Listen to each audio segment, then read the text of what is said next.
Traveling with BAM is always a lot of fun, but it's kind of unnerving because you never know what he's going to be up to and what kind of trouble everyone's going to get in because of it. But he's always entertaining, for sure.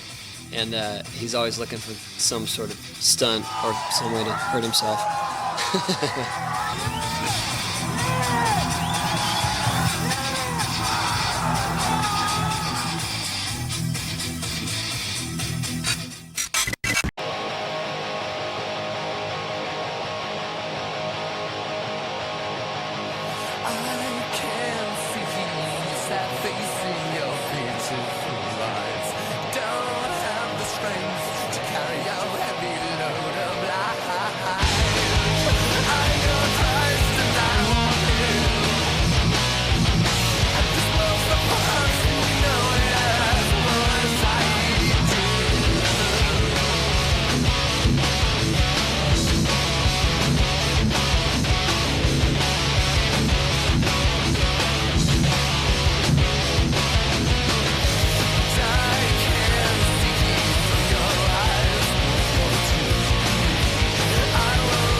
See, Nate's gonna nollie the stairs. It's rad and all, but the fact that he has a boner, it makes it way more sicker, you know what I mean?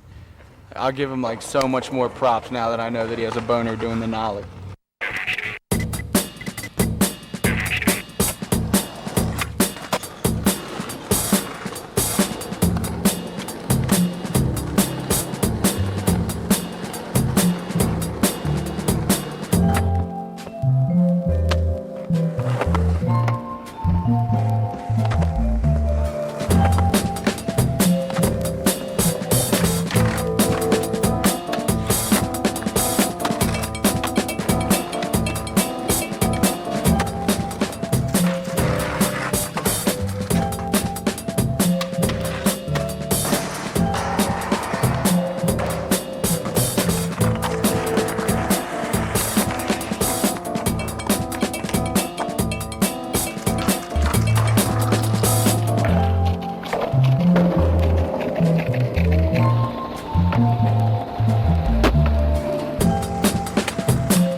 Right, is it filming? Mm-hmm. Film this. Look. Vinny. Look at that.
I don't care if he's from England. I don't care where he's from. I can't believe it.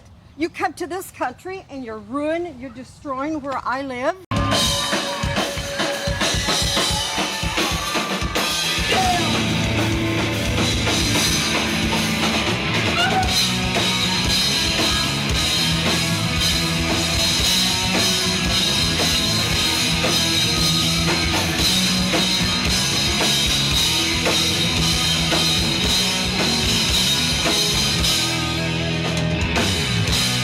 So my butt to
SELEGO way.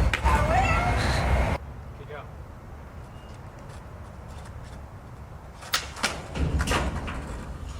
Ow, it's hot too. Ow! Go, let's go. Fuck's sake. Go, goddammit.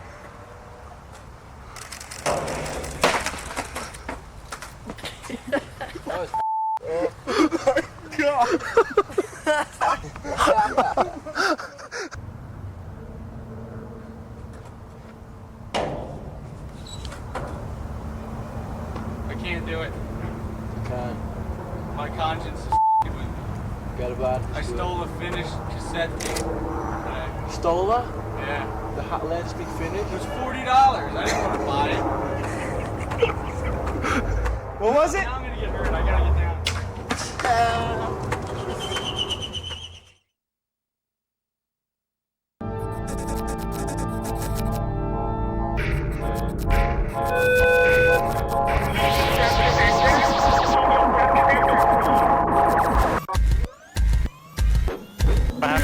One, ready to check, taxi 1-2.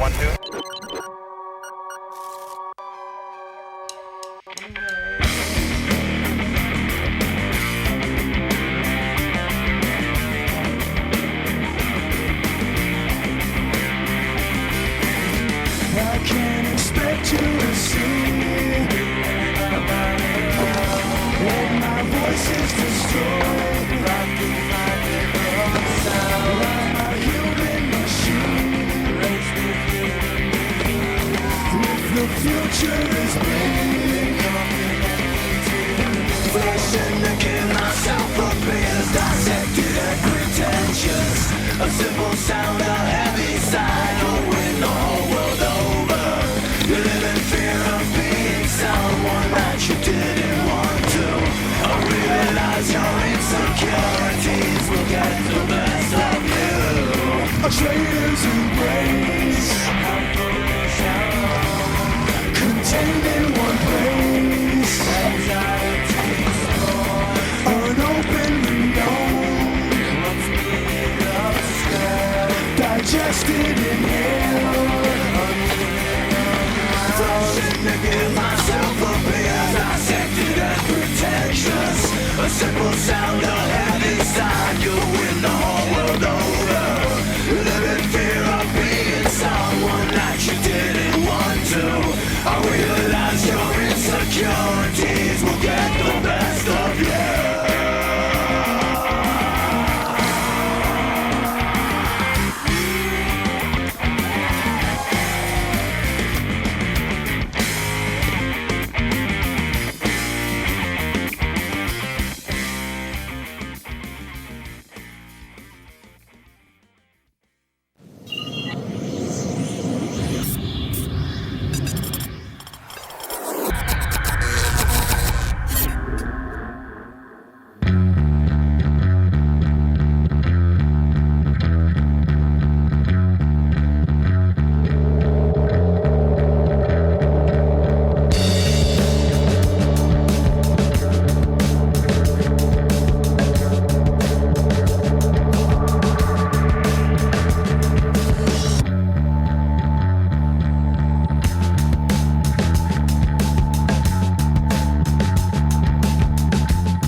Everyone is asking, get why I just don't know everywhere I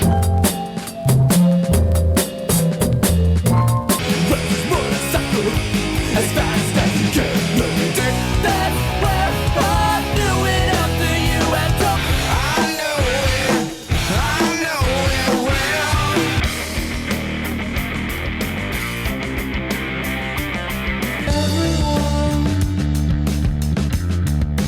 Everyone over the trails of the instance. It's over.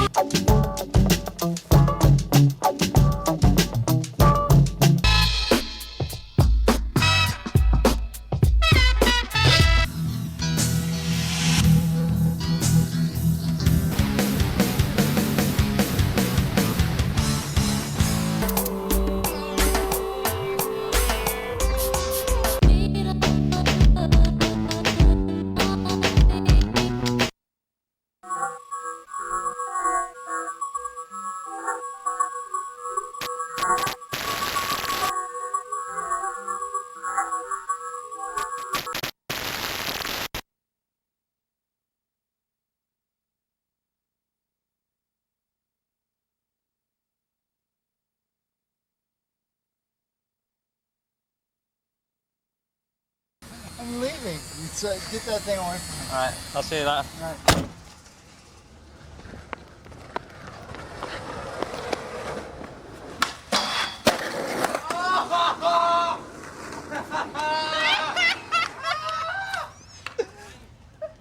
I'm ready, Vinny.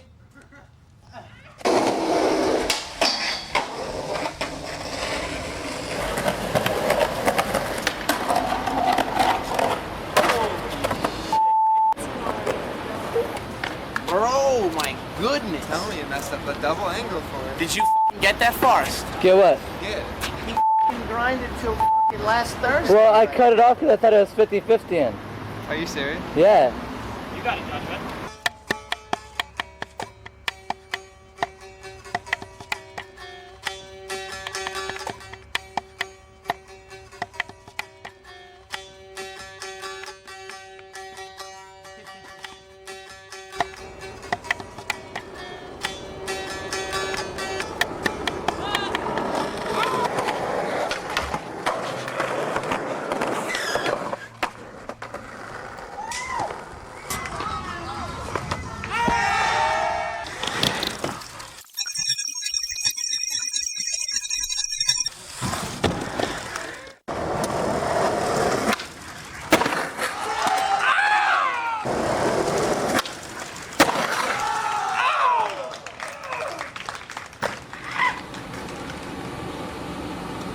Jeff's gonna get a ticket.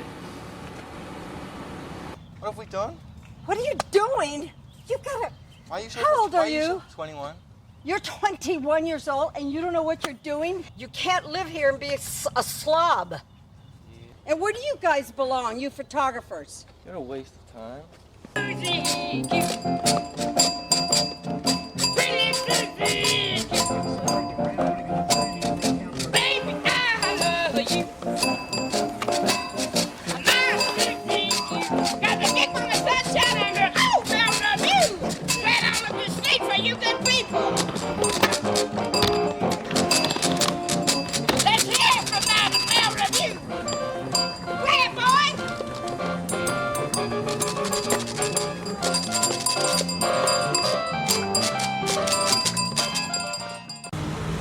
Jesus Christ. All because of this. This is the reason why we're not skating today. And now I'm gonna risk my nice beautiful rims to hit this curb and this car. Bullshit.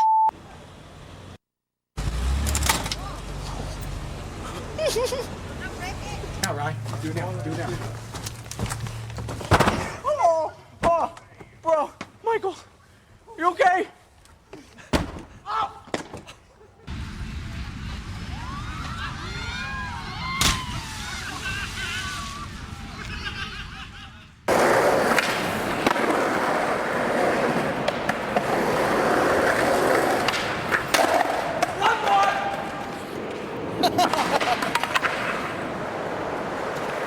No!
Why is he so sideways?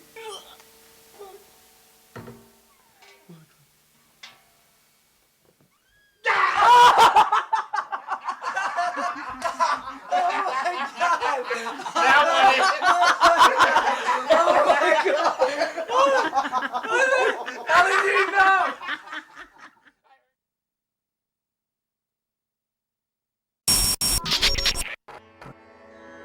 Ed SELEGO really used his time wisely, I'll tell you that. He is someone that really early on started to go and get great footage. No one really sees footage of Ed, really. And I knew, like, stuff he had, I was like, dude, he's gonna have a dope part.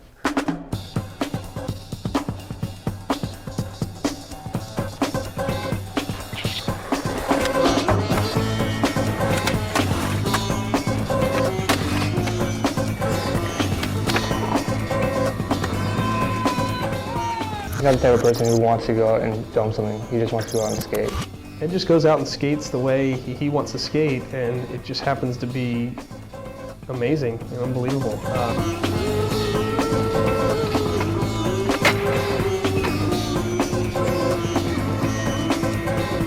He just finds something every time on his own, and we'd have to just find him, and oh hey, Ed's over there doing something, let's go see what it's all about. And we roll over there and Ed's nolling into this ridiculous bank or something, you know. That nolling into the bank, when Josh showed me that footage, I was like... We went on tour from here, from California to Tampa. We just drove across the country. And there's this random spot. It's like this gap into this steep bank. It was this like pretty much vert. So he was like trying to ollie into it, and I was like, all right, dude, I'd be ill, do that. And like he ollied, like he made an ollie. Like I was like, oh, that's right, psyched. He's like going up there again. I'm like, what are you trying to do? Like, and he started to like try to nollie into it. I was like, all right. Boom, popped the nollie and kind of fall. And he kept getting so close, but he was slipping out into the roughest cement like over and over. After a few times, just boom, did it. I was like, what?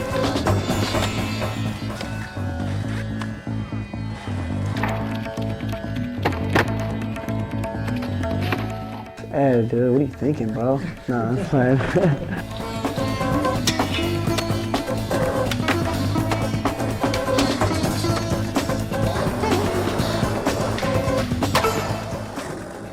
I like the reactions to Ed's part because I knew how good he was, and now that everybody else sees it, it makes me happy inside.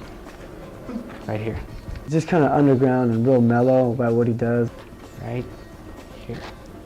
He's really unique just in that everything that he does is unforced, you know? He doesn't go somewhere looking for a trick, you know? He doesn't go, hey, let's go to that spot today, I gotta go do that trick. That never happened with Ed. It was basically, Ed just skates around and does what he wants to do. I went up to SF and stayed with him for a weekend, and that's when we got that 50-50 and that 16 stair. Like one push, he started trying it all into the rail, and his board would stick on the rail and he'd start running down it, and I was so scared for him. He got on one and just fucking took it. Just did it. It was so sick. I don't think we ever had to really put any serious effort into getting Ed's part done. Ed was sitting pretty. He had just steadily gone out and skated great through the whole filming process, and his part shows it. It came down to the last couple weeks of the video, and it's like, hey, Ed's done.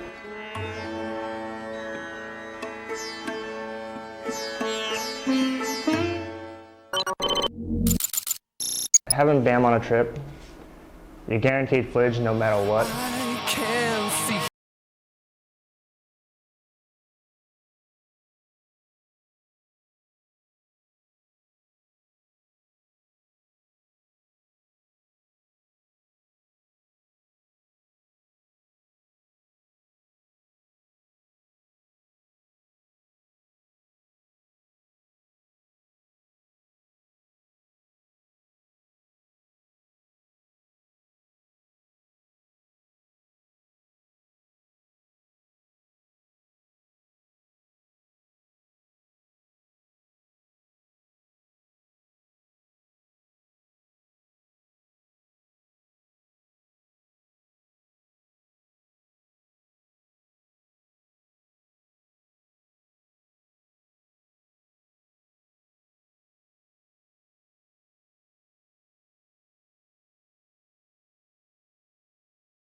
Christmas 2000, we were out working with BAM on some stuff of this park. They had a Christmas parade on Main Street in Westchester. There's people dancing around in reindeer costumes and gingerbread man like running down the street, and BAM's sitting here conspiring, like trying to tell me to film him so he can like tackle his dad and pull his pants down or something.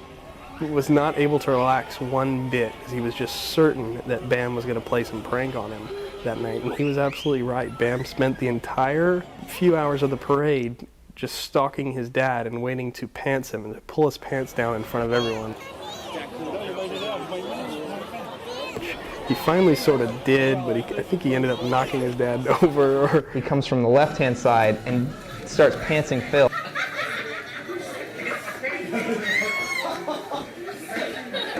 I don't even know why I want to see this through a video camera, why anybody wants to see Phil's ass, but I got it on films, unfortunately, so. BAM Margera. Something is always going on with BAM. Really, you never knew what was next. I think there was some clips in the video when we went to Japan. Some kid wanted to push him in a shopping cart, so he pushed him in a shopping cart. Flew off the dock, like boom, just straight into the water, and that was in the video. It's comedy. It's funny because in the filming credits, they forgot someone. It was me. I filmed BAM jumping into the tree in Puerto Rico. It was a really small tree. It was like little twigs sticking out, not even like good branches to fall into. BAM's like, hey, I think I'm gonna jump off this vert ramp into a tree. And everybody's like, BAM, like you should seriously rethink this thing. It's pretty sketchy, you know? I gotta jump. Just like seeing a good skate spot for anyone else, like, oh, I gotta do something on that. He'll see like the perfect setup of like a wall and a tree and just be like, oh, I gotta jump into that thing, or like, and he's like, I'm gonna do it. Like, you think it'll hold me, And I said, hey, if you jump into it, just make sure you reach back and grab a branch because it's gonna let you out. He's like, all right.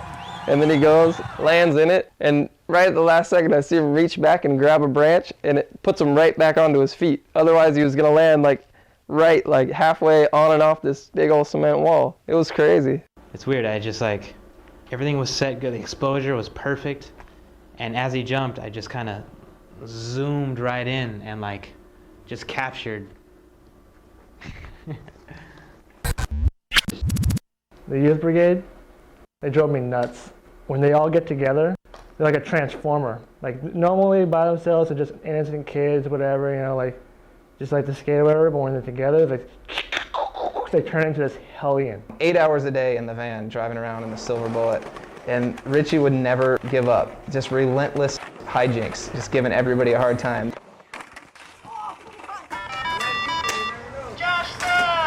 It seemed like all the AMs skated together all the time. We'd go up to Huntington every day, meet up with Sumner and like Griffin or someone, sugared up, trying to go skate. And that was pretty fun, even though it got kind of like stressful sometimes, like when Roger snapped. And when you add Sumner with them too, it's even worse. They all get all sugared up. They're like, dude, stop at 7-Eleven, stop at 7-Eleven. They get super hyper and you just cannot control them. And you're driving the van while things are getting thrown at you and you're just like, oh, cut it out, dude. All three of us in the back seat and you in the front seat. And we were just like throwing shit at you the whole time. Oh yeah, remember Vegas? I got stuck in the hotel room with all the AMs. It was me, BOBIER, VINNY, and Nate. And we were torturing you the whole time. Richie had his cigars and he was like smoking around you, and... These kids are in Vegas. They're so hyped. They have their own hotel room, aside from me. 5 in the morning, watching hotel porn, doing carpet kickflips right by your head. I'm still trying to go to sleep. I'm laying on the floor because those dudes have just mangled the beds. And Richie's carpet skating 4 inches from my head with a blank board just to get on my nerves, and they're watching hotel porn. And then telling us Jeremy Ray wakes up at 10 a.m. every morning and goes skates. And we got up before everyone. All right, filming for the audio video. Watching Richie Belton, his progression of filth throughout the video.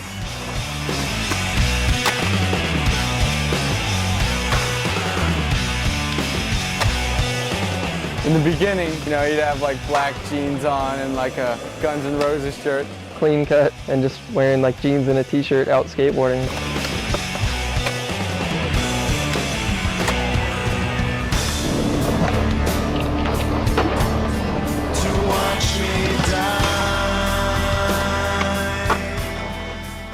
He was quiet. He was incredibly quiet. And Jeff was constantly giving him a hard time. You know, like, oh, did we leave Richie back at Audio? Like, shut up, Richie. Shut the hell up, Richie. You're saying too much. He was wondering if he left me back at my house because I never said anything. He literally wouldn't speak a word for 2 hours in the van. I was just shy, I guess. Then I'd go home, come back for another month, and then he would have on younger black jeans with holes in it, a wristband, and then like some kind of metal bracelet or something. A little more denim going, a few more studs, a lot more axle. He turned into Axl Rose. Axl Rose, straight axle, jean jacket. With Guns N' Roses flavor. The youngest, they might as well be spandex, they're so damn tight. Tight pants, rock belt, of course, bandanas here, there. It depends on what chapter of the Motley Crue book he's on. He's just hashing, dude. He's sick though. That was shitball. And then like, I come back and then there's just like a smudge of shit on his face and then like, it just gets so much worse. You know, there's Richie's progression of filth for you. His part in the video was sick too, that frontside flip with the end. I'm gonna go smoke a cigarette. Peace.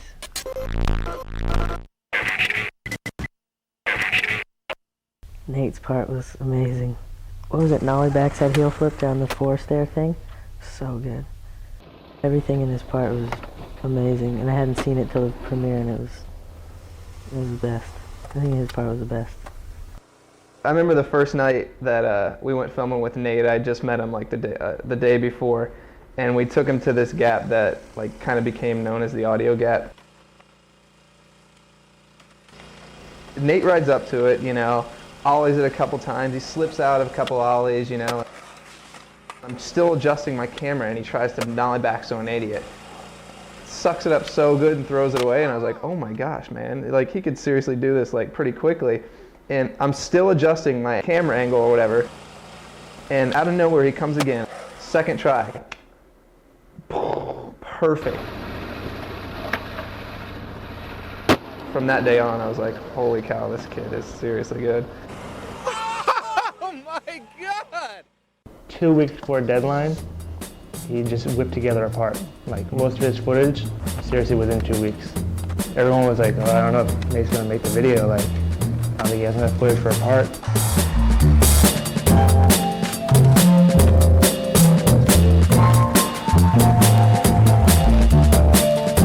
He came through so strong.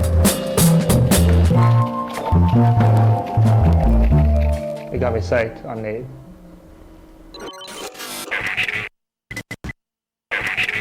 Ryan Bobier. The kid is so sick. I remember riding up to this spot, and that was the first spot I think I went to filming for this video.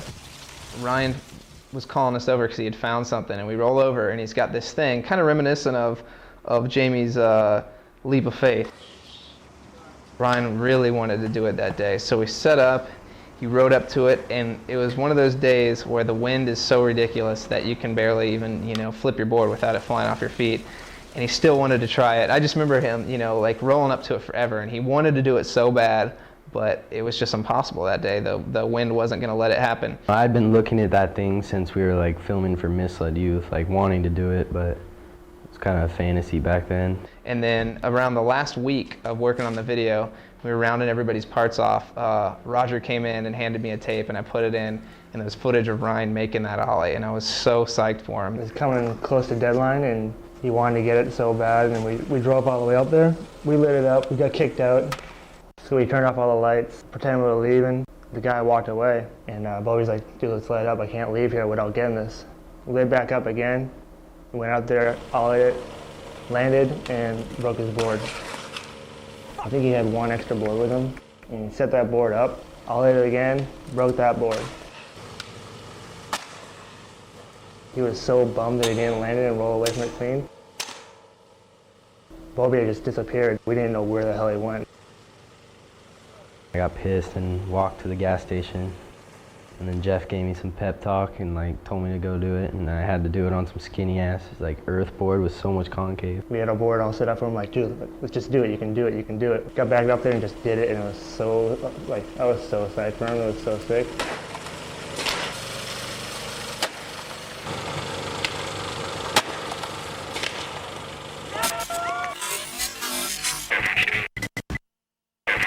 Vinny was really new to the whole process of making a video. He'd never really been a part of anything like this before. Vinny's part came together a little different because I think we probably filmed just about one trick in his whole part.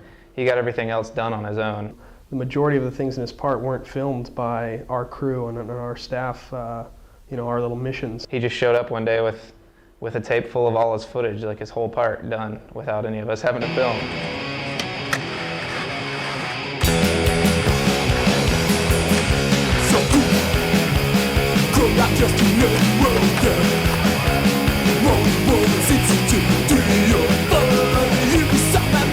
I remember seeing a sponsor video of Vinny when he was, like, honestly, no lie, like 3 years old, and he 50'd this like 11 stair handrail.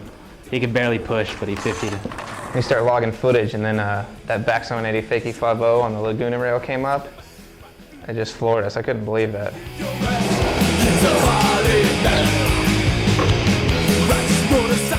I just remember like rolling up to it and everything and just being like, fuck. I got Jeff Rowley and Ardo Sari here and photographer Mike Burnett, and I'm just like, I have to do this. Alright, I'll see you later. Right. And then I did it and Jeff missed it.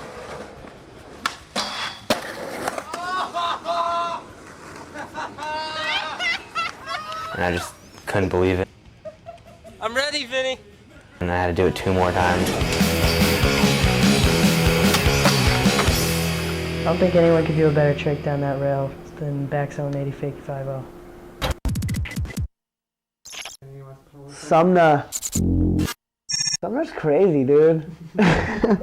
We would go skate with Sumner all the time, you know, I liked skating with him. It was always funny. We would just go like skate a bunch of spots around Huntington and we would just have fun, you know, it was mellow. Ryan, seriously,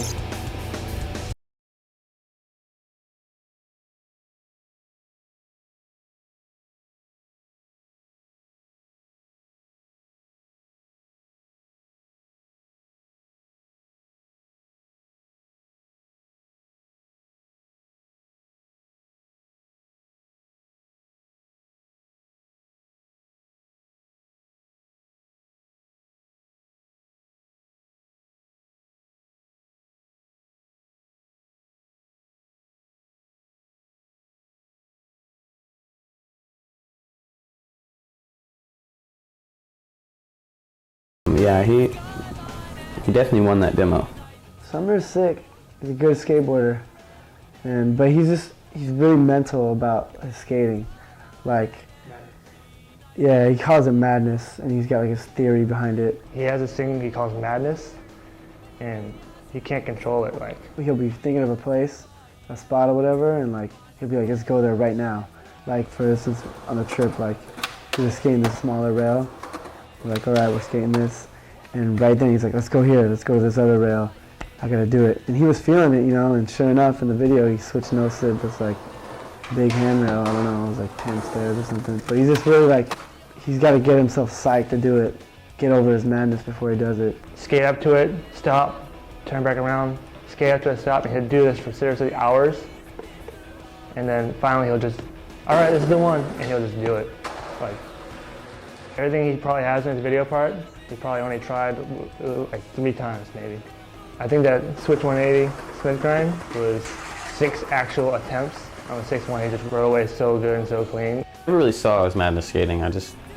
I saw his madness with Candy, like the way he is with Candy. We'd stop at 7-Eleven to get water or whatever before we go back to the hotel, and he would have a Coke or like just some sort of soda and all sorts of candy, and just go back to the hotel room and drink soda and eat candy till like, I mean, that had to keep him up till like 6, 7 in the morning.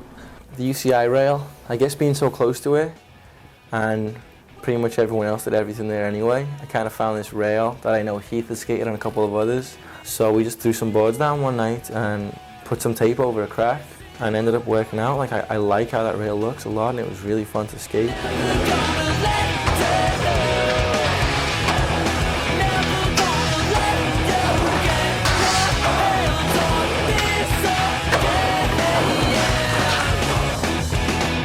So I'm kind of glad I got a bit of UCI.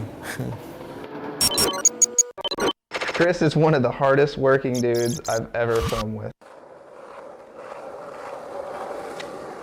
KRIS would charge the spot so hard that he'd tire himself out so quickly with he wasn't drinking water or anything to replace it, so he'd get so overexerted that he'd end up throwing up.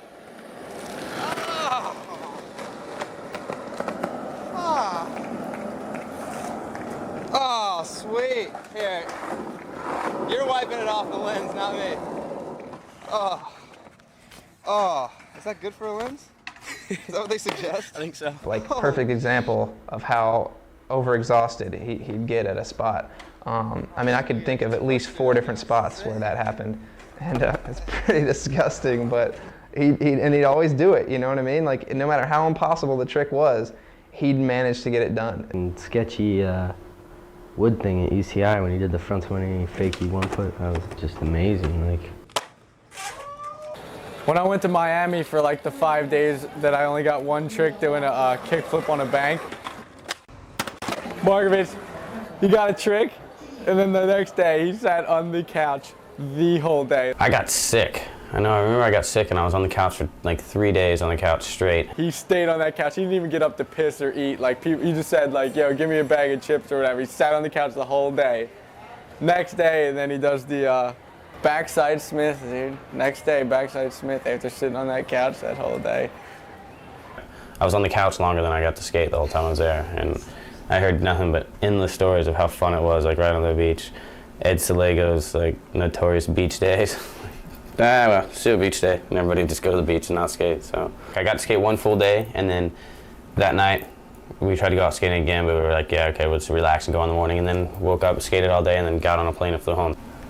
There was about 8 different intros that we were supposed to do for my part. That was like not really a last minute thing, but it was sort of a last minute thing for the film because they had, you had to get their processing and stuff. And went up there in the morning, drove up there, and it was a pretty hot day too. And we found the spot to do it at, so we parked the car and we set up the camera and everything. And Josh didn't know if it was going to work because of the way of where he was. He wanted to get a lot closer. Or I don't know what the problem was, but I hear him like he's all frustrated. He's trying to get this stuff together because nothing's working out. And then I just hear this wham, and I look, and the camera on the tripod just goes wham and lands like on the lens, like straight on the lens, and like pulls the lens off the threading of his 16mm camera. And Josh is losing it at this point, like seriously freaking out, and he's standing there, and I'm like trying not to laugh because he's stressing so hard over this. And Josh stresses out too much sometimes, which is, I think he knows it too, but I think it worked out and Josh was all right with it, but he was definitely about to lose it. You gotta laugh when Josh stresses, so I was just sitting there just like, oh man. Traveling with Tony was crazy, because that was like superstar. Puerto Rico, it was just Tony mania out there. He had interviews, set up press conferences. We took a trip to Puerto Rico, and we were, actually, it was my birthday. We were walking out of a restaurant, and this car drives by, stops his car, screeches to a halt, and jumps out, and he's like, talk to my kid, talk to my kid. Next thing you know, he calls his son on the cell phone. Tony, being the nice guy that he is, actually talks to him. Takes the time out to talk to his son on the cell phone. That's how it was everywhere we went. He couldn't have like a moment's peace. Like, everybody would recognize him. It was like you were walking around with the president or something. Tony's always accommodating to anyone that does that, and so we sat in an alleyway, and Tony talked to a 9-year-old Puerto Rican kid on his birthday on a cell phone. One day I'm in the office and Jeff just tells me about this crazy ramp that Tony wants to build out in the middle of the desert.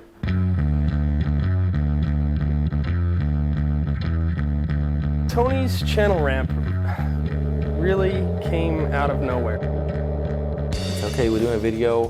What should we build for Tony to just, for him have a casual day on, but for everyone else be blown away by? Channels started getting bigger.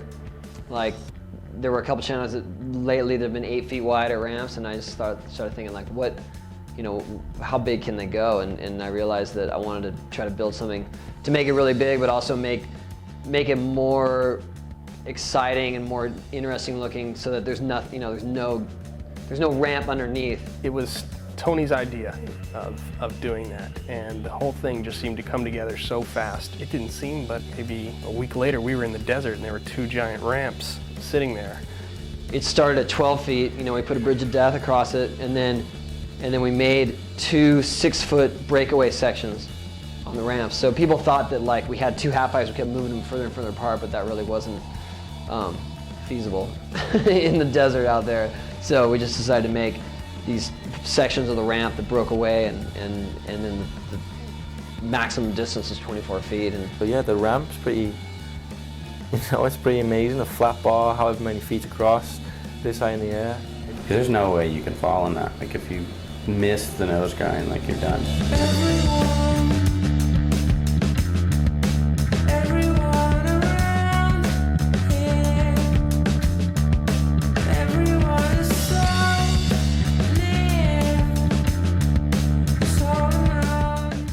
All the stuff on the bar, across the ramp, like that stuff is ridiculous.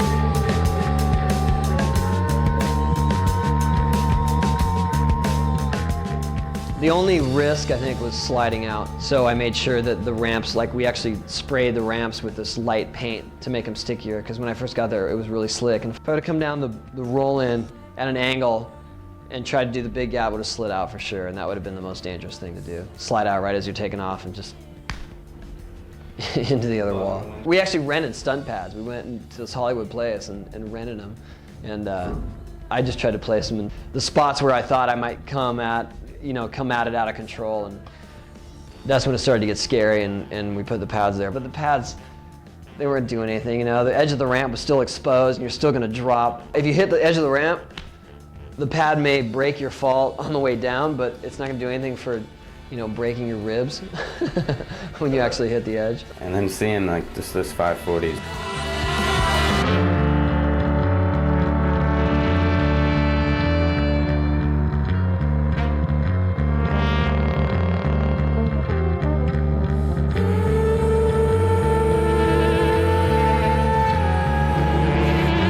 And then he fronted it over the 24.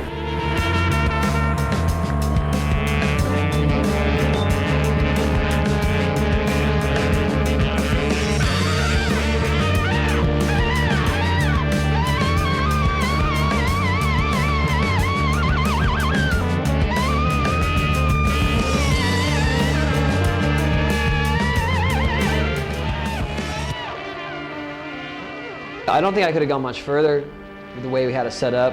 The roll-ins were angled, and that was actually harder. It was all a big experiment, and now I kind of realize what works, but I don't have a reason to build another one. So.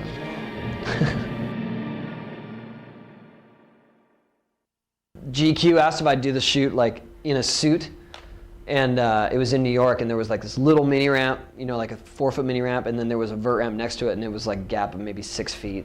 And they were all freaking out like, oh, you can't wreck the suit. I'm like, I'm gonna jump this 6-foot gap, it's no big deal. I jumped a 24-foot gap, you know, and then the ramp was the most slippery ramp I've ever skated, and I went at it and slid out right when I took off and caught myself on the edge of the ramp, totally destroyed, like blew a knee out of the pants, this like $2,000 suit, and fell and like lost my breath, and my knees were just bleeding, and they were tripping out, and I was just like, no, this doesn't happen, I'm sorry, I swear. So luckily I took the slam there and not on the big Temecula gap. One of my favorite parts in the video is his and Sean White's part, because the way the tricks are filmed and the CKY song too is amazing.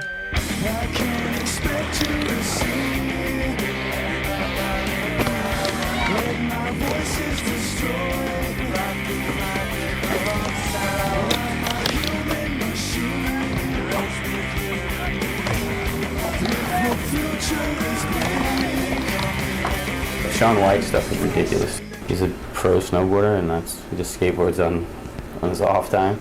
Skating's just his hobby. I mean, he really doesn't know half the names of the tricks that he does. because he's snowboarding is his main thing, and so he just goes out and tries stuff, and it's like, oh, varial heel flip, frontside air. Oh, okay, that works. And it's like, Sean, no one's ever done that before. I think he did one. He's like the first backside grab 7 or something like that in there. You know, I think that's what Tony said.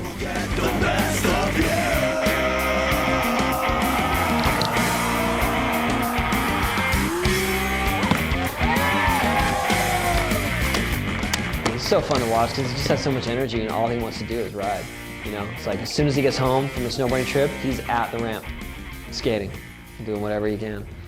And he's only gotten better since the video, so watch out. I got really sick of the van, really sick of being in the van. I just remember like being in the van all the time. It was just a constant thing every weekend in the van. Every single day, we spent at least 6 hours in the van. I think me and Ryan were in there the whole time in the audio climbing device. It was great. Just basically the van with like 10 guys in, trying to get from spot to spot to get tricks. Pick up Markovich, pick up Jeremy, drive to La Cañada 2 hours north, and everybody'd be over it, and we'd drive back, and we'd go back there the very next day. We'd find like a perfect rail, or we'd go to some spot that I've never been to before, and then everyone would be like, this is good, let's come back. Jeff loves that when someone's like, oh, this is perfect, let's come back, you know? You guys don't know about Jeff, aka Darkman. Darkman. That was our alias for Jeff Taylor, our team manager. One of my best friends. He was Darkman. Jeff had probably the highest stress factor of anybody else in this whole thing. Surprised he kept it together because it was like his job to deal with every one of us babies on the team. Most of us, you know, were busting our asses, but I think Jeff probably took the biggest brunt of all the madness going on. Oh, we need to film like this, we need that, I need these shoes, I want my shirt like da-da-da-da-da-da-da-da. So, I mean, I'm shocked. We should all give that guy a medal or something. And Jeff got busy too. Jeff was throwing down for Chomp, but all the footage got lost or something. He had a whole part. So with that, Roger? He did come up, dude. Darkman broke it off every now and then if he was feeling the spot, if it was dark enough for him.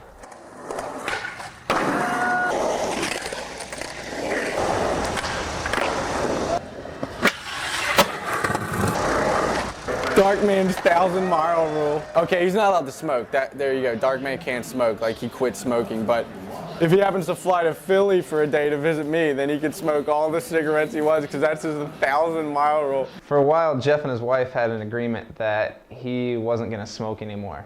But sometimes when we go out of town, Jeff would have a smoke here or there, you know, just to relieve some of the stress of traveling. This video did drive me to smoke again, and I did it kind of undercover from what I thought. We went on a trip to Philly with Bam, and we had just gotten back in town, and I was eating dinner with Jeff and his wife, and they started telling a story about I don't even know what, and I just randomly mentioned that Jeff was having a cigarette at the time.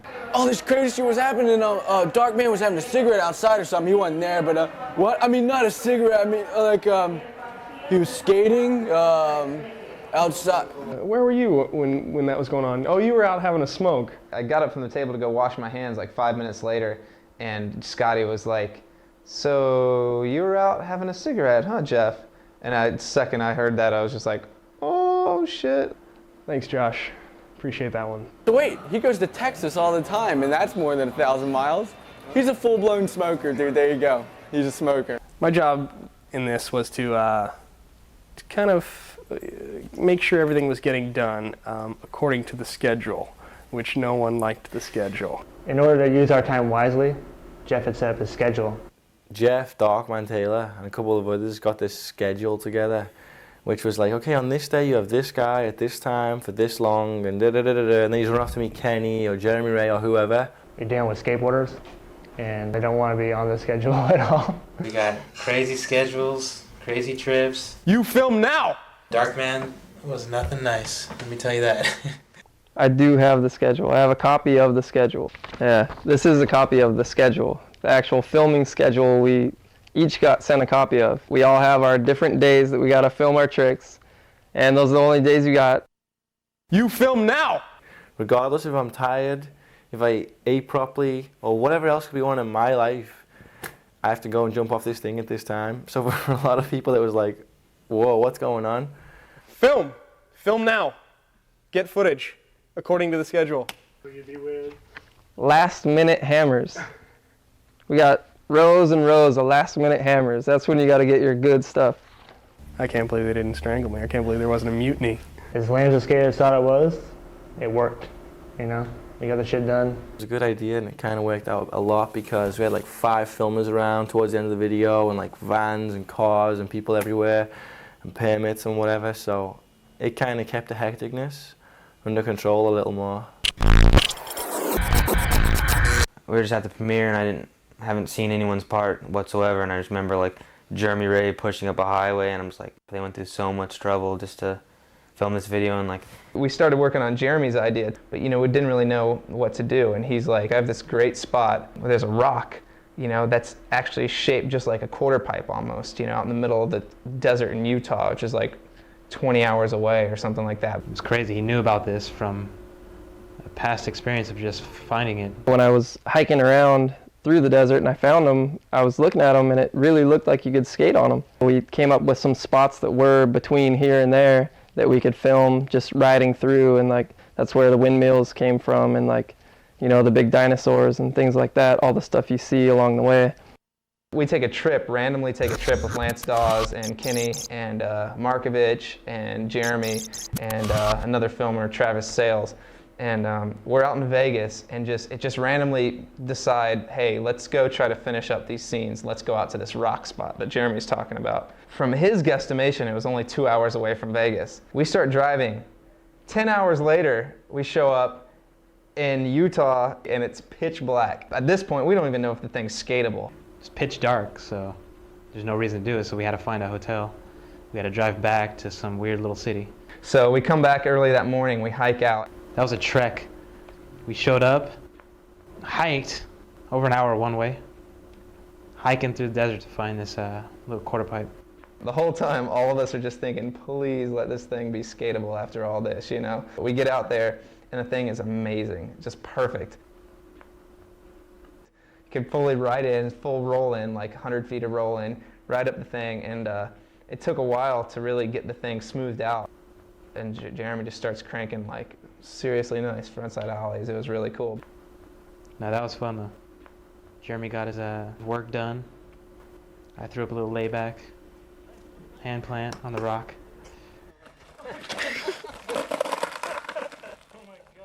I like skating with Jeremy. I never skated with him that much. It was cool. He's down to go to parks and just find new spots and skate whatever. So I think he's somewhat normal when I skate with him. But then all of a sudden, the impossible.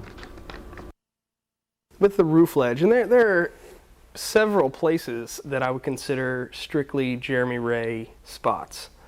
And one of those being the roof ledge. It's a spot where we'd all seen the photos but never any footage. But when I got up to it, it was bigger than I thought it was. Roger was filming me just jump down the thing, and just jumping to the ground onto the wooden deck below, like, kills. It's such a far drop.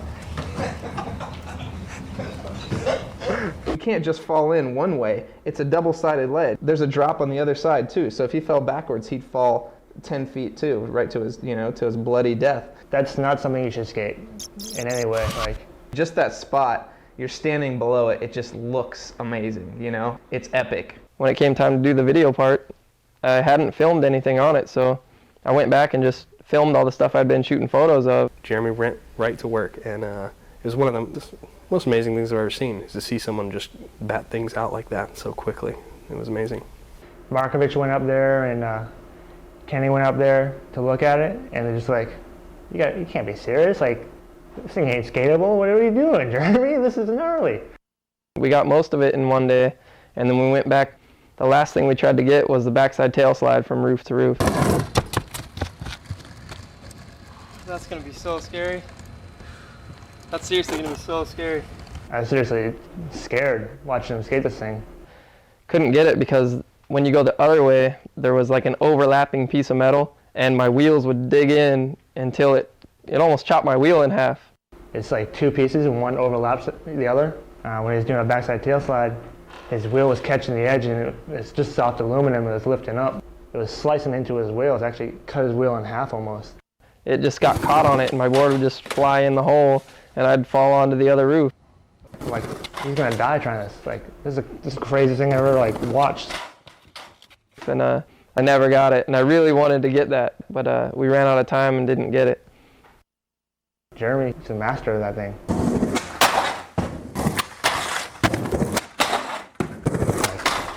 He found it and he killed it, you know? It's ridiculous.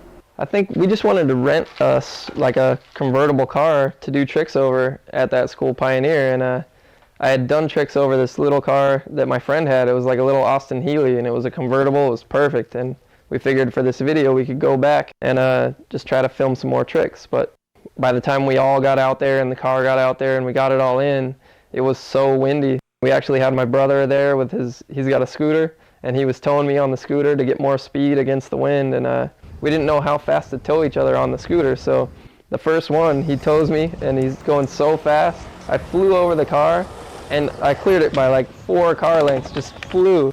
I get up and I'm like, man, like how fast were we going, you know? And he's like, I don't know, like 30. And like, God, that was way too fast, you know? So we start toning it down, and finally it ended up being like 17 miles an hour. If you go just 17 and I let go of the scooter without trying to pull off it to get more speed, then it was about perfect.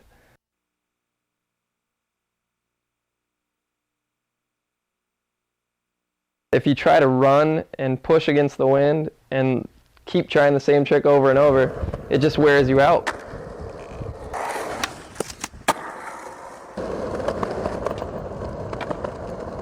To get, you know, a few tricks, it was just easier to get towed. Well, we had been going to this triple set to try to get some tricks, and we kept going, and it's one of those things where the security counter is right where the triple set is. So you get one try, and then you gotta leave. It was seriously like a mission. Every time we go there, it was like a team and I would be hiding around the corner. Jeff would call us on the cell phone and be like, all right, security guard's gone right now. Go, go, go. And we'd all rush to the thing. We'd run at it and get one good try. Then everyone disappear, and the security guard comes out. As soon as he goes back inside, we all come back. I sneak around again and try it again. We'd usually get like 3 tries. It's hard to get warmed up because you just got to rush it, and you don't get to ollie it first. You got to just go straight for what you want to get on film. We got a few of the things that way. Like we were able to get, you know, the nollie down it and the frontside half cab. Those were on days where we just rushed it.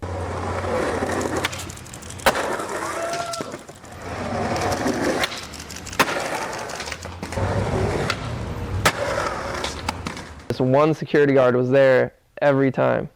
Got all up in his face. He got in my face a couple times, and you know, the first time we came there, he was like, you know, you guys got to leave.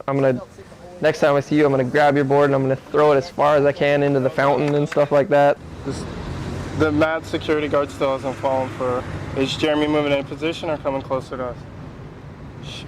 So we end up there the very next day, and it's the same guy again, and he's so pissed. Okay, we're just gonna lock your ass up. I'm telling you guys straight. I'm not scared because I'm tired talking to you guys. Because you don't see no one up there, right? The guy was pissed because we'd come back there every other day. Beef or something? No beef. We're just trying to get a job done, that's all. He said he was going to grab my skateboard out of my hands and break it over my skull. I witnessed the security guard raising up his walkie-talkie, looking like he's going to hit him. He would walk up with a walkie-talkie in his hand, and it seriously looked like he was just going to try to knock me out with it. Finally, we got sick of pissing this guy off, and like I knew, like if I went there one more time, that was it. He was just going to like punch me in the face. So we got a permit somehow, and we ended up getting the rest of the stuff that way.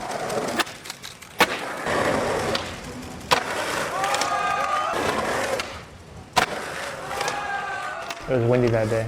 Jeremy could have seriously tore that thing to shreds, but the wind kind of held him back.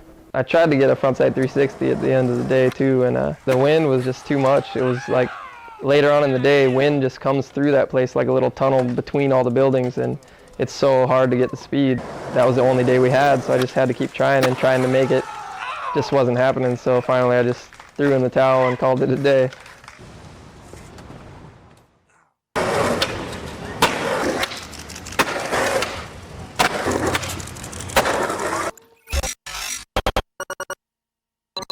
Believe it or not, I've been asked Probably about 5-6 times.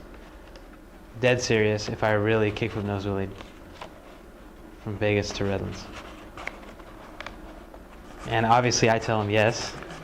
It's weird, I just did it and I didn't even know anyone was following me. I was on the plane flying from LA to Philly and I looked down and I actually saw that happening. Right when Jeremy Ray was passed, I'm like, what the hell, dude? Whose nose manual? And this is insane. And I see it from the plane. I can't even believe he nose wheelied that far, like from Vegas all the way to Redlands. I was gonna get my digital camera, but you know, I would probably miss it by then because it was somewhere near that Hoover Dam, right? And like finally hit a rock, he had to go back. We were trying to film this one part where I'm skating through the rock tunnel, and then you got Kenny Anderson going the other way doing the nose wheelie. And yeah, when we crossed, that footage actually got lost, and we didn't think it was going to make it in the video at all.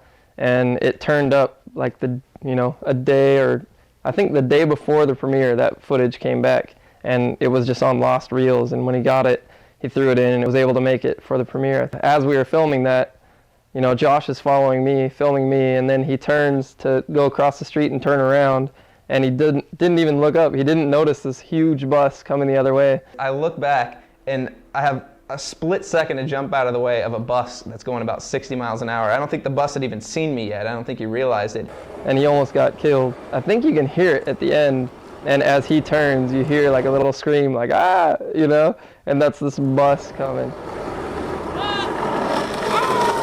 I just made away with my life, but Travis got so nervous when he was filming it, thinking I was gonna get hit, that he jerked the camera away, and you don't even get to see what happened. And on the way home from this extravaganza at the Rock, I decided to jump on this handrail. No one to witness but me, Josh, and a whole track and field team. Hits the crack, jumps, perfect dive off 10 stairs straight to his shoulder. Stuck, slammed, stretched ligaments to my shoulder, and I was done. My part done. So Kenny immediately, you know, was cut short. Kenny only got about 7 months to film for his part, which is really not enough time to film for a video part. Never had that feeling, diving into the ground to head stall. Kind of remind me of my old breaking days. Kenny, amazing, dude. I was like definitely anticipating Kenny's part because I've always really liked the way Kenny skated. You can do anything with a skateboard. You can throw a skateboard any which way, he'll land on it, and you're just like in awe of what he can do with his board. It's ridiculous. The kid has so much talent.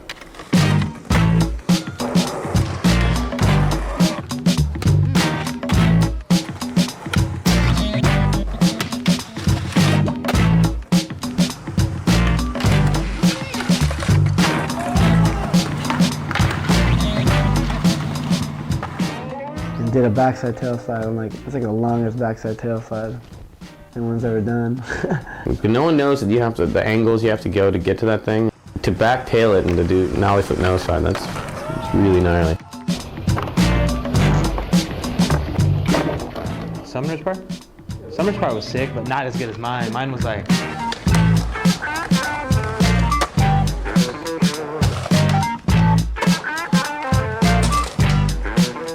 I was so relieved for Kenny when he rolled away from that gap to back lip. That's like the sketchiest spot for that trick. Oh, Jeremy's part. That was sick. But it wasn't even close to mine. Like I just...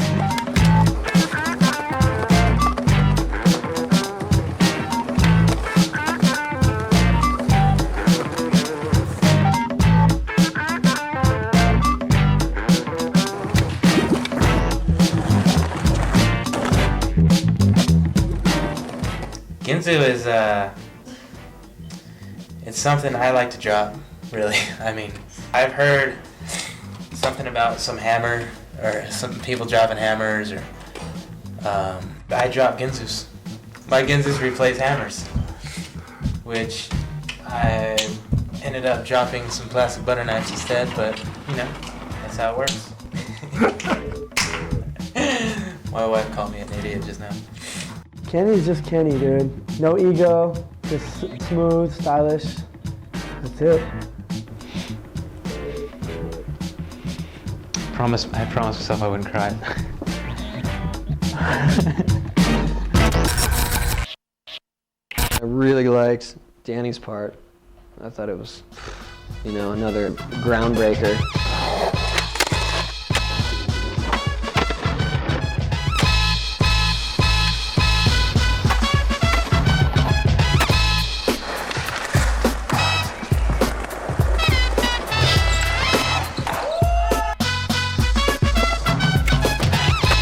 Standards are set again. Everything he does is hard.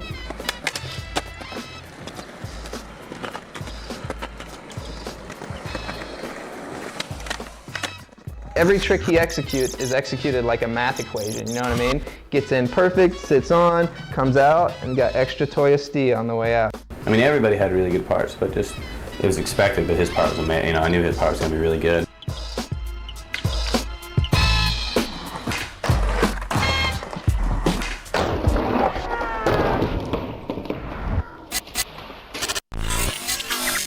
Bro, leave Cherry Park for once, bro. Go somewhere else. Cherry is dope. Cherry's up the street from my house. It's pretty much all about skateboarding there. You know, everyone just goes to the park and just skates. A table's fun because it's like a perfect little ledge going down a stage. Cherry vendettas, dude. I guess I could say put in some like work in there. Like it took a few trips to go there, and I know a few different times when Roger would come back, you know, to the office or something, be like, oh, you know, he almost got it, he landed on so many, but he didn't roll away. And the first time I ever went and met Danny there was the day he did it. And so I didn't basically have to do much work at all. The first time I showed up, he did it. That was like secret footy too, huh? Like, I remember seeing the backside nollie heel flip to the fake nose grind, and then I heard the rumors of the nollie heel flip, the nose blunt, you know, but I didn't. I heard, yeah, he wasn't getting close, wasn't getting close at all, and then boom, he just did it. We just showed up, we were gonna go skate UCI that night, and like, he was just doing it, and we got there like basically like 10 tries later, he just put it down, and it was perfect. All of Cherry Park was there, like all of us boys are there to witness it, you know, so the second it goes down, it sounded like somebody just scored a touchdown at Giant Stadium or something, you know what I mean? Giant Stadium, is there even such a place? I don't know, it's weird, like, he's from Long Beach, and I don't know, like, Daniele Montoya. He's just sick, dude. He's like...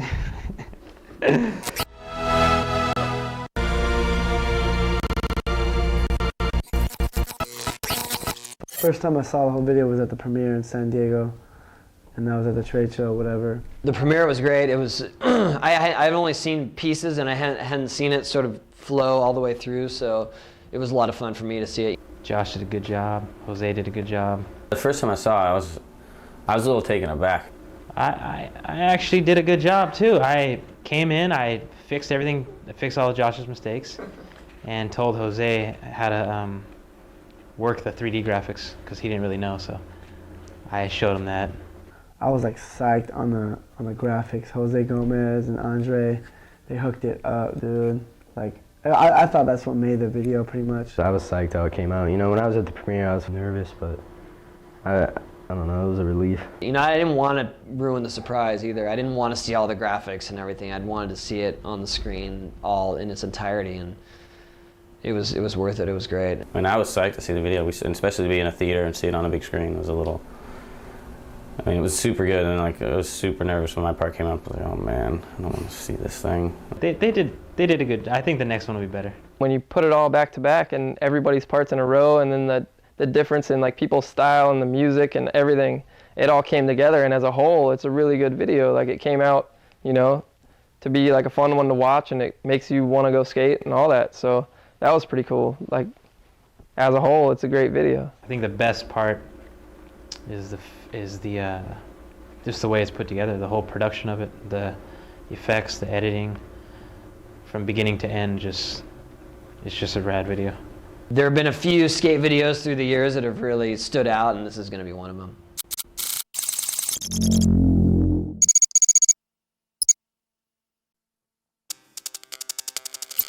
Andre and Jose, like as a team, just like hooked the video up. You know, I didn't really know what it was going to be like. I knew you guys were putting in a lot of work trying to get it like, whatever, what's his name, Andre came down, right? Josh had introduced me to Andre, just on the phone saying, hey, I got this guy. He's like, he does 3D work and a lot of motion graphic work, and you know, I think he could help us doing this video and stuff. Usually, when I get people's like resumes or portfolios and stuff like that, they're pretty good, but nothing too shocking. But when he sent his reel, I was like, when can we get him out here?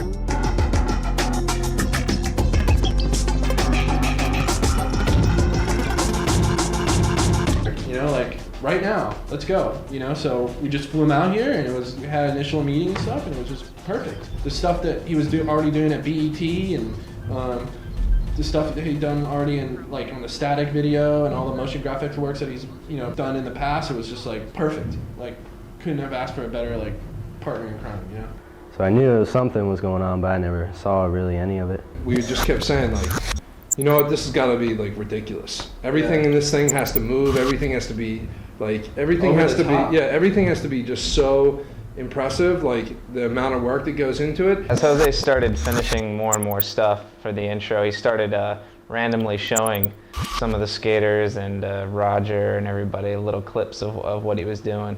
First thing I saw, I was just like blown away how it just looked like a TV commercial or something. Like when I saw that, I knew like the video was gonna be, just that alone convinced me that the video was gonna be like amazing. It got you psyched to go out and get stuff done and be a part of this video because you know it's just gonna be amazing. I couldn't believe all the titles and the graphics. I mean, all I could think of, besides the fact that they were really, really good, was just how many hours it must have taken. I think most people would see like, damn, that took a lot of time, you know, because like even like on Richie Belton's thing, like I spent like 8 hours the whole day just clipping out Richie Belton walking up, punching the camera. Dude, that's sitting there tracing and making layers, and just a big nightmare. I would have gone crazy. Doing clipping paths around every single frame, like 200 frames. Good job, guys. It's a lot of work. What's gnarly though is Jose had never worked on After Effects before. Everything he had done before was basically static, you know. It was like he did everything in Photoshop to where it didn't move, you know. It was just like single files that, you know, had different effects on them and stuff. So in 2 days, he learned After Effects in 2 days and then started working on the beginning of the video. And now that whole beginning intro is basically all Jose. Like Jose edited that whole thing together, and then he and Andre went and really did some fine tuning on it, changing some stuff. Andre brought a bunch of his files out that he had worked on and like animated a bunch of different things, but Jose put that whole thing together. Like the first thing he did was when Ed does the kickflip 50-50 and catches the kickflip, the thing breaks apart, and I'm watching it for the first time like, oh, this is kind of cool, and then all of a sudden the thing breaks into 3 different 3D layers, and I was just like, oh my god, dude.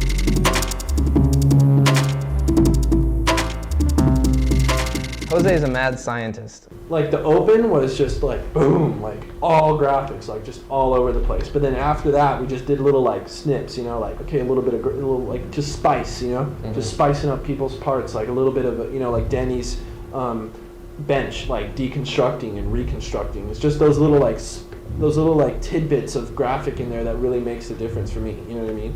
From the beginning to the audio sound coming in, to like just Ed doing the kickflip 50.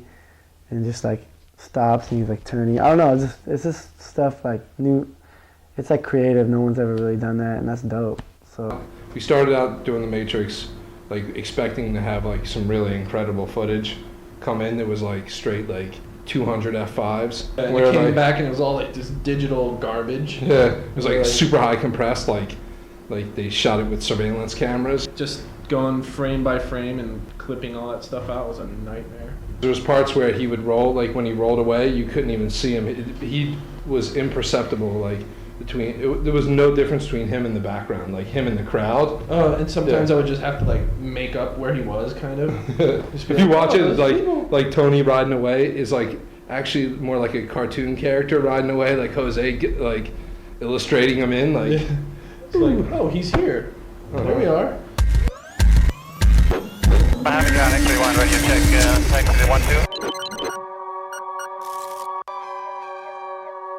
Every day, Jeff would come over and see what kind of progress I was making on editing, and I just kept telling Jeff, man, thank God for Andre and Jose, because if it wasn't for them, this thing would not get done, and it wouldn't be half as good as it is. So each part pretty much has something that's like little and special to it, you know? Yeah. Like MARKOVICH, when he's walking, like most people wouldn't even notice it, But Markovich, when he's walking in front of the Hollywood sign, the letters in the Hollywood sign are blinking in and out, you know? Well, it's also subtle too. It's strong, I think, like, I couldn't tell you how many people actually notice that happens in the video when you're watching it, but I think those little things make a video deeper. Like, there's more depth to the video because each part has something that is like little and interesting.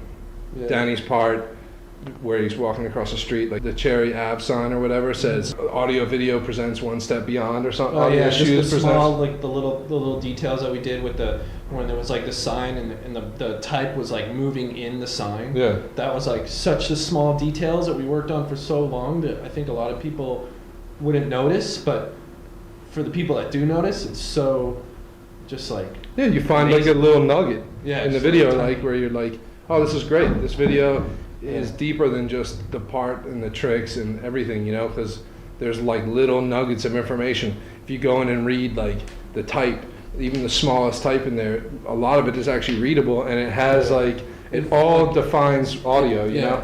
It's all useful information. Yeah, you know what I mean, like.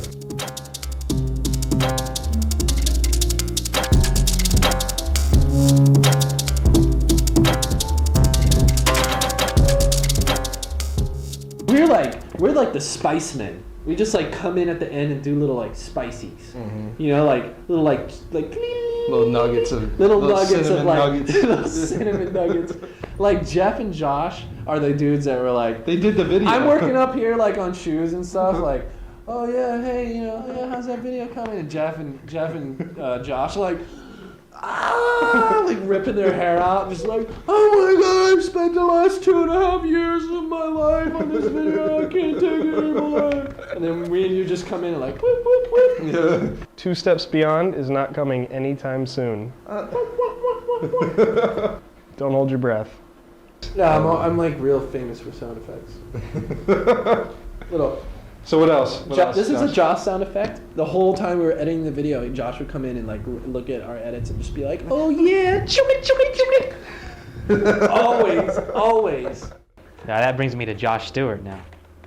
See, I don't know what he was thinking. I come up, he's got my part edited all crazy, like nothing's on the music. He was good to work with as far as like in the editing room and stuff. He was we kind of like were feeling the same thing, so. Josh has come a long way from Cigar City. We're homies and stuff, so it's easier to to deal with somebody when you're their friend and stuff, rather than like on a business level, so-called. That was one good thing. Like filming with Josh was cool, but when I got with Roger, it was like so much better.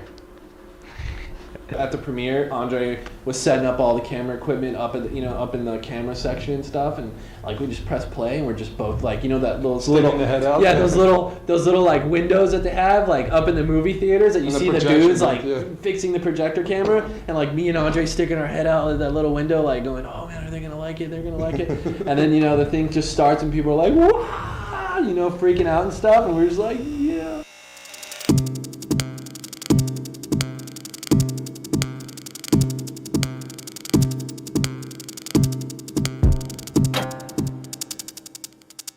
Andre did this like 3D logo in the beginning of the video, but like at the premiere when the music comes on, it's all like some ethereal music, like and everyone's like, oh shit, like it's.